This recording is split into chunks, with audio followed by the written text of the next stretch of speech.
Hello my dear students. आपके अपने channel BK sir online classes में आप सभी का स्वागत है। मैं आप सभी के बीच ऑब्जेक्टिव का 80 क्वेश्चन करवा रहा हूं, जो कि आपके एग्ज़ाम में 100% क्वेश्चन यहीं से छपेंगे। आप लोग इस क्वेश्चन को 2 से 4 बार सुनेंगे तो ये आपके क्वेश्चन आंसर याद आ जाएंगे और अच्छे से इसको देखेंगे। चलिए मैं हिंदी का हिंदी का ऑब्जेक्टिव करवा रहा हूँ। चलिए स्टार्ट करते हैं। डॉक्टर भीमराव अंबेडकर का जन्म कहाँ हुआ था? डॉक्टर भीमराव अंबेडकर का जन्म कहाँ हुआ था? ये हो जाएगा महू मध्य प्रदेश। कहाँ होगा? था महू मध्य प्रदेश। अगला क्वेश्चन है, भारत में बेरोजगारी का मुख्य कारण क्या है? भारत में बेरोजगारी का मुख्य कारण जाति प्रथा। कौन सा प्रथा हो जाएगा? जाति प्रथा। मानव मुक्ति के पुरोधा किसे कहते हैं? कहते हैं भीमराव अम्बेडकर को। मानव मुक्ति के पुरोधा कहा जाता है भीमराव अम्बेडकर को। चलिए अगला क्वेश्चन देखते हैं। अगला क्वेश्चन है, जाति प्रथा स्वाभाविक विभाजन नहीं है क्योंकि यह रुचि पर आधारित नहीं होने का। अगला क्वेश्चन, डॉक्टर भीमराव अम्बेडकर का जन्म कहाँ हुआ था? डॉक्टर भीमराव 14 अप्रैल 1891 को हुआ था। 14 अप्रैल 1891। श्रम विभाजन और जाति प्रथा के लेखक कौन है? ये हो जाएंगे भीमराव अम्बेडकर। कौन है? भीमराव अम्बेडकर। आर्य समाज स्वतंत्रता, समानता, मातृत्व और आधारित होगा, यह किसने कहा था? भीमराव अम्बेडकर ने। कौन कहा था? भीमराव अम्बेडकर। डॉक्टर भीमराव अम्बेडकर ने किस प्रथा को आर्थिक पहलू से खतरनाक माना? ये हो जाएगा जाति प्रथा। कौन सा प्रथा? जाति प्रथा। भीमराव अम्बेडकर का जन्म किस परिवार में हुआ था? यह हुआ था दलित परिवार में। कौन सा परिवार हुआ था? अम्बेडकर का जन्म हुआ था दलित परिवार में। भारत की राष्ट्रीय क्षमता का पूर्ण विकास किस व्यवस्था था? समाजवादी व्यवस्था। कौन सा व्यवस्था? समाजवादी। जाति प्रथा श्रम विभाजन के साथ साथ किसका रूप दिया गया है? यह श्रमिक विभाजन से। कौन सा विभाजन से? श्रमिक विभाजन से।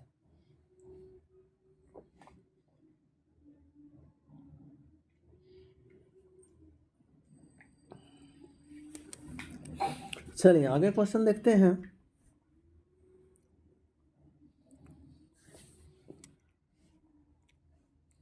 अगला क्वेश्चन है, बीस के दांत कहानी के रचयिता कौन? ये हो जाए नलिन विलोचन शर्मा। बीस के दांत पाठ के विद्या कौन है? कहानी है। कौन सा है? कहानी। मदन के लिए क्या खाना मामूली बात थी? ये था मार खाना मामूली बात। मदन के लिए कौन सा खाना मामूली बात है? मार खाना। मेरा एक स्टूडेंट है, उसका भी वही हाल है, बहुत मार खाता है वो। मैं तो खोखा को इंजीनियर बनाने जा रहा हूँ, यह कथन किसका है? मैंने खोखा को इंजीनियर बनाने, यह कथन हो जाएगा सेन साहब का। कौन सा हो जाएगा? सेन साहब का हो जाएगा। सीमा, रजनी, आलोच, शेफाली, आरती पांचों किसकी बहनें? ये हो जाएंगे खोखा की। किसकी बहनें? खोखा। सेन साहब खोखा क्या बनाना चाहते हैं? ये बनाना चाहते हैं इंजीनियर बनाना। कौन सा बना? इंजीनियर। सेन साहब को नई मोटर कार कितने की थी? ये थी 7,500। कितने की? साढ़े। नलिन विलोचन शर्मा का जन्म कब हुआ था? यह हुआ था 18 फरवरी 1916 को। खोखा के दांत कितने तोड़े थे? खोखा के दांत किसने तोड़े थे? ये तोड़े थे उनके मदन ने तोड़े थे। सेन साहब को आंखों का तारा किसको कहा जाता है? खोखा कहा जाता है। मोटर को कोई खतरा हो सकता है, यह डैश है, ये हो जाएगा खोखा को। महल और झोपड़ी वालों की लड़ाई में अक्सर मोहल्ले वाले ही जीतते हैं। महल और झोपड़ी वालों की लड़ाई में अक्सर मोहल्ले वाले ही जीतते हैं, पर उसी हालात में जब दूसरे झोपड़ी वाले उनकी मदद अपने ही खिलाफ करते हैं। किस पाठ की पंक्ति? ये हो जाएगा 20 के दांत। कौन सा? ऐसे ही लड़के अगर आगे चलकर गुंडे, चोर, डाकू बनते हैं। यह पंक्ति कहानी किस पात्र में नहीं है? ये हो जाएगा सेन साहब के। किसके अनुसार? सेन के सिद्धांतों को भी बदल दिया। यह हो जाएगा खोखा के अनुसार। कौन सा? खोखा के अनुसार। चलिए अगला क्वेश्चन देखते हैं।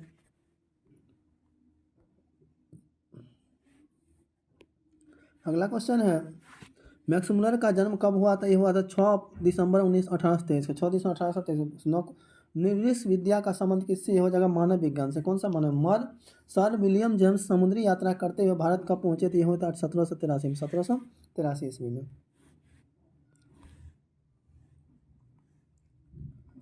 चलिए अगला क्वेश्चन है, हितोपदेश का जर्मन भाषा में अनुवाद किसने प्रकाशित करवाती है? कहते मैक्स मुलर ने। कौन कराते? मैक्स मुलर ने। किस गवर्नर जनरल के समय 172 दानिश नामक सोने से भरा घड़ा मिला था? ये वारेन हेस्टिंग्स से। मैक्स मुलर ने कालिदास की पुस्तक का जर्मन भाषा में अनुवाद किया था, वह कैसा था? मेघदूत का। प्लेटो और कांट थे महान क्या थे? दार्शनिक थे। कौन थे? महान दार्शनिक। भारत से हम क्या सीखते हैं? क्या है वह? भाषण है। भारत से हम क्या सीखें? क्या है वह? भाषण है। मैक्स मुलर को वेदांतियों का भी वेदांत किसने कहा? ये क्या? स्वामी विवेकानंद ने। मैक्स मुलर के अनुसार आज सच्चे भारत के दर्शन कहाँ हो सकते हैं? ये हो जाएंगे ग्रामीण भारत में। मेघदूतन का जर्मन में अनुवाद किसने किया था? ये क्या था? मैक्स मुलर ने। दक्षिण भारत में द्रविड़ भाषा परिवार को कौन सा भाषा सबसे अधिक प्राचीन? ये हो जाएगा तमिल। स्वामी विवेकानंद वेदांतियों का वेदांत किसे कहा? ये कहा मैक्स मुलर को। मैक्स मुलर ने डैश वर्ष की अवस्था में लिपजिंग विश्वविद्यालय के संस्कृत अध्ययन किया था। ये हो गया 2 हो जाएगा। चलिए आगे चलते हैं। चलिए अगला क्वेश्चन है कि किस देश के लोग बड़े बड़े नख पसंद करते हैं? वो जाएंगे गोंड देश के। गोंड देश के लोग नख बड़े बड़े। आनम दास का पोथा उपन्यास किस लेखक कृति? ये हो जाएगा हजारी प्रसाद द्विवेदी का। हजारी प्रसाद द्विवेदी ने निर्जन अपराधी किसे कहा? ये हो जाएगा नाखून को। कौन सा? नाखून को। पुराने का मोह सब समय वांछनीय ही नहीं होती, यह पंक्ति किस शेष पाठ की है? हो जाएगी नाखून क्यों बढ़ते हैं। द्विवेदी जी से किसने पूछा था नाखून क्यों बढ़ते हैं? हो जाएगा लड़के ने। किसने कहा था कि सब पुराने अच्छे नहीं होते, सब नए खराब ही नहीं होते? ये हो जाएगा हजार प्रसाद द्विवेदी। नाखून क्यों बढ़ते पाठ में बूढ़े ने सबसे बड़ी चीज किसे दिया है? प्रेम को। लेखक अनुसार मनुष्य के नाखून किसके जीवित प्रतीत है? ये हो जाएंगे पाशवृत वृत्त के। नाखून क्यों बढ़ते हैं? डैश से गद की विद्या। ये हो जाएगी ललित निबंध है। कौन सा? हजारी प्रसाद द्विवेदी द्वारा रचित पाठ क्या है? नाखून क्यों बढ़ते हैं। सब पुराने अच्छे नहीं होते, सब नए खराब नहीं होते, यह पंक्ति किसकी है? हजारी प्रसाद द्विवेदी के। पुराने का मोह सब समय वांछनीय ही नहीं होता, किस लेखक की पंक्ति? हो जाएगा हजारी प्रसाद द्विवेदी। हजार प्रसाद द्विवेदी का जन्म हुआ था 1907 में। कौन सा? कितना? 1907 में।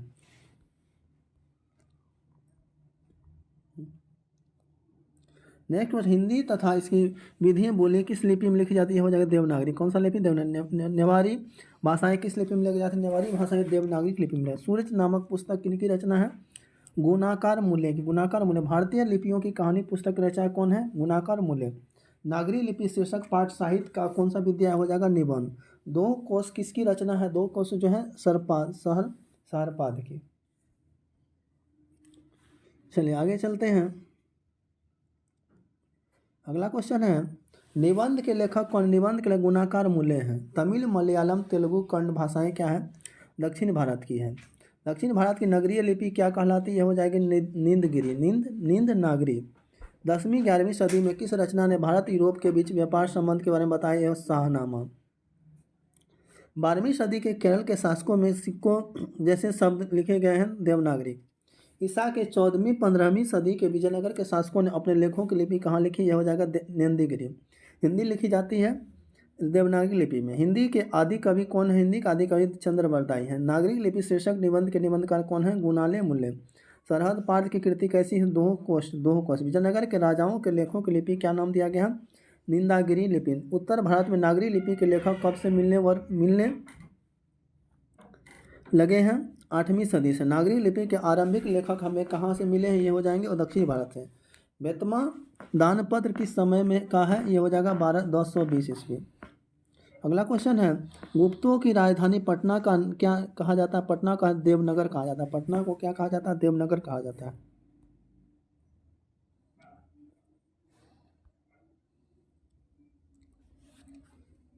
अगला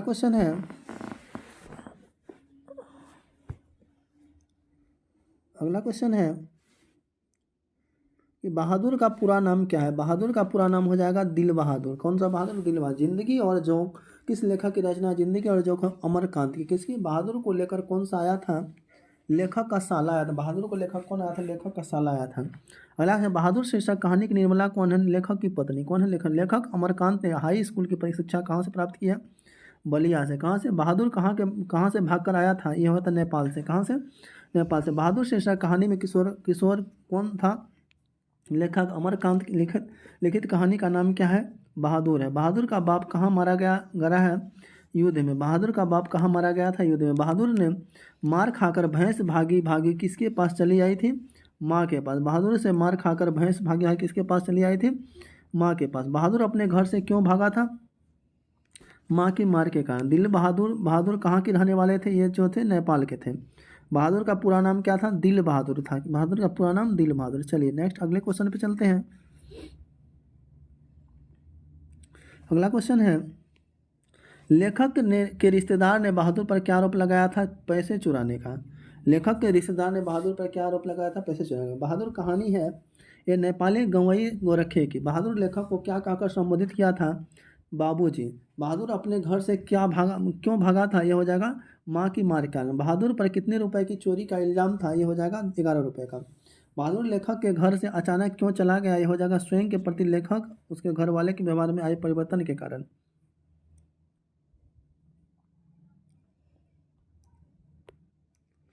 चलिए अगला क्वेश्चन देखेंगे। रामविलास शर्मा का जन्म हुआ था 10 अक्टूबर 1912 को। 10 अक्टूबर 1912 को। परंपरा का मूल्यांकन शीर्षक पाठ के साहित्य कौन सी विद्या है? हो जाएगा निबंध हो जाएगा। लेखक रामविलास शर्मा के गांव का क्या नाम था? उच्च गांव सानी। उच्च गांव सानी। भौतिकवाद का अर्थ भागवादी नहीं किस निबंध की पंक्ति? हो जाएगा परंपरा का मूल्यांकन। जारसा शाही कहाँ की थी? जारसा शाही थी रूस से। कहाँ से? रूस से। तार सप्तक के संपादक थे प्रयोगी कवि कौन सा है? अगेय था। अज्ञेय। निराला की साहित्य रसाधना के रचनाकार कौन है? रामविलास शर्मा। कौन है? परंपरा का ज्ञान किनके तरह आवश्यक है? ये हो जाएगा जो उपयोगी साहित्य की रचना न करे।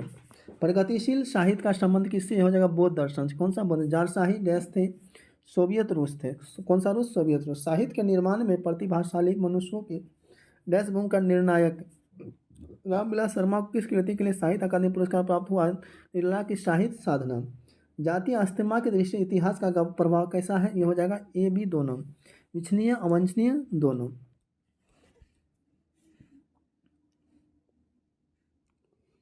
चलिए अगला क्वेश्चन देखते हैं।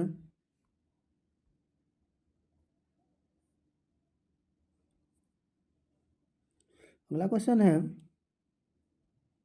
बिरजू महाराज को संगीत नाटक अकादमी अवार्ड कहाँ प्राप्त हुआ था? यह हुआ था 27 साल की उम्र में। कितनी उम्र? 17। बिरजू महाराज को तालीम किससे मिली है? उनके बाबूजी से। पंडित बिरजू महाराज किससे के घराने के वंशज थे? यह हो जाएगा लेखक लखनऊ घराने से। बिरजू महाराज का संबंध किससे है? इनमें से किसी से नहीं। जीत में निरखुत हूँ पाठ के लेखक कौन है? ये हो जाएगा पंडित बिरजू महाराज। कौन सा पंडित? शंभू महाराज बिरजू महाराज के कौन थे? ये हो जाएगा चाचा हो जाएगा। चित में निरखत हूँ पाठ साहित्य की विद्या कौन है? साक्षात्कार। बिरजू महाराज किस शैली के नर्तक थे? कथक। बिरजू महाराज के चाचा का नाम क्या है? शंभू महाराज। बिरजू महाराज की ख्याति किस रूप में हुई थी? नर्तक के रूप में। बिरजू महाराज ने कितने प्रोग्राम अपने बाबूजी की 10वीं और 13वीं करवाई है? 13वीं कराई है। बिरजू महाराज ने कितने प्रोग्राम करके बाबूजी की 10वीं और 13वीं करवाई है? ये हो जाएगा 3। बिरजू महाराज की ठुमरियाँ किससे सीखी है? हो जाएगा अम्मा से। किससे? अम्मा से।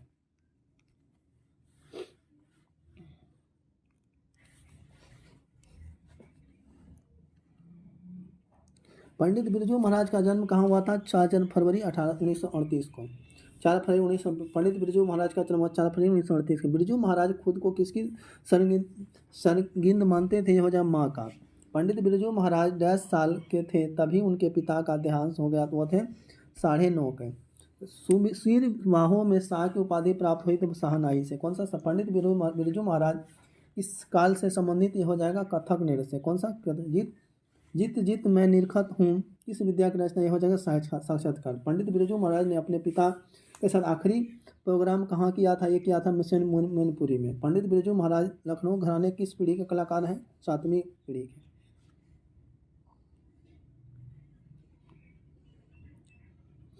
चलिए अगला क्वेश्चन देखेंगे। अगला क्वेश्चन है,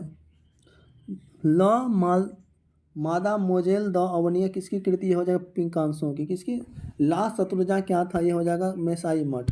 लेखक अवनिया का क्या साख लेकर गए थे? ये हो जाएगा पुस्तक, टाइपराइटर और टेप्स। रोन नदी के किनारे किस बसे शहर का नाम क्या है? हो जाएगा अवन्या। अशोक वाजपेयी का जन्म कब हुआ था? 16 जनवरी 1941। 16 जनवरी 1941 को। अगला क्वेश्चन है, विल्नब क्या है? विल्नब क्या है? एक छोटा सा गांव है। अवनिया किस नदी के किनारे स्थित? अवनिया जो है रोन नदी के किनारे। प्रत्येक वर्ष अवनिया में कैसा समारोह आयोजित हुआ था? ये हो जाता रंग समारोह। लेखक कितने वर्ष पहले पहली बार अवनिया गए थे? लेखक कितने वर्ष पहले गए थे? 10 वर्ष पहले। अवनिया का स्थित है, अवनिया जो है फ्रांस में है। कविता नहीं है कविता अवान्या से। अवान्या फ्रांस का एक प्रमुख रहा है, कहाँ का, कला केंद्र का। आंद्रे बर्तो रेनसॉ और पाल इलोर ने अवन्या में रहकर संयुक्त रूप से लगभग कितनी कविताओं की रचना की, हो जाएगा 30। अवन्या ने 19 दिनों के प्रवास के दौरान लेखक ने कितने गद्य की रचना की, हो जाएगा 27। ला शत्रुंजय की धार्मिक उपयोग कब से कब तक हुआ था, यह हो जाएगा 14वीं सदी से प्रत्येक क्रांति तक। अगला क्वेश्चन, मछली कहानी के लेखक कौन है, विनोद कुमार शुक्ल। मछली कहानी के लेखक विनोद कुमार। मछली शीर्षक पाठ में खरीदी गई मछली कितनी मछलिंदी होती है, 2। मछली किस प्रकार की कहानी है, मछली जो हो जाएगा सामाजिक कहानी है। संत मछली के लेखक लेकर क्यों भागा था, ये हो जाएगा बेचने के लिए। संत जो है मछली लेकर कहाँ भागा था, संतु बेचने के लिए। मछली लेकर कौन सी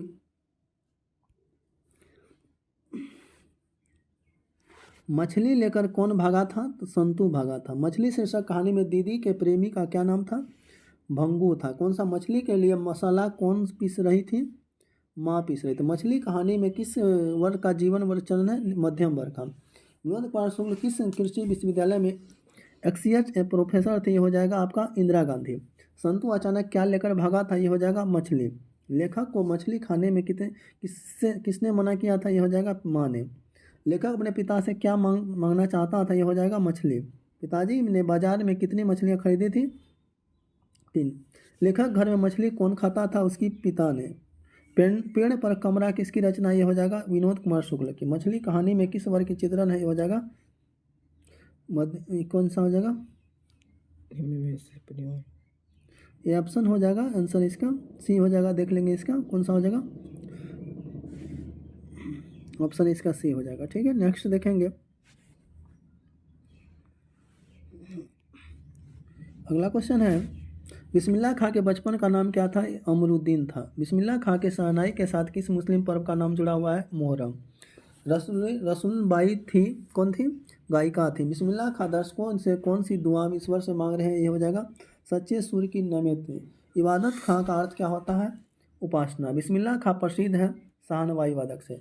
नावेद खाने में इबादत पाठ के केंद्र क्या है, बिस्मिल्लाह खां। कविता नहीं है, नौबत खाने में इबादत। बिस्मिल्लाह खां के पिता का क्या नाम था, बिस्मिल्लाह खां के पैगंबर वक्त खां। नौबत खाने में इबादत शायद की कौन सी विद्या है, व्यक्ति चित्र। बिस्मिल्लाह खां के साथ किस मुस्लिम पर्व का नाम जुड़ा हुआ है, मोहर्रम। कौन सा पर्व, मोहर्रम पर्व।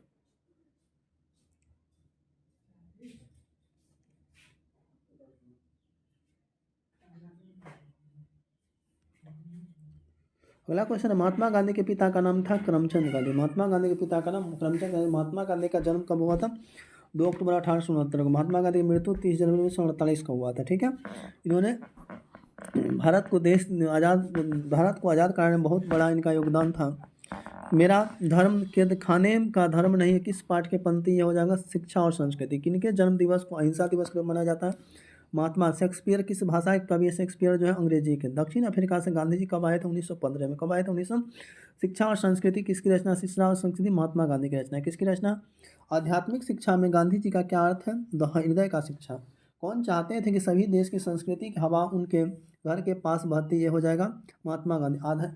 आध्यात्मिक शिक्षा से गांधी जी का क्या अभिप्राय है, ये हो जाएगा हृदय का शिक्षा। कौन सा शिक्षा, हृदय का। महात्मा गांधी के अनुसार उदात्त और बढ़िया शिक्षा क्या है, अहिंसक प्रतिरोध। गांधी जी का दक्षिण अफ्रीका से प्रवास कब हुआ था, 1893 से 1914 तक, मतलब 1915 में वो भारत आए थे। ठीक है, चलिए अब तक के लिए इतना ही, मिलते हैं फिर नेक्स्ट वीडियो में।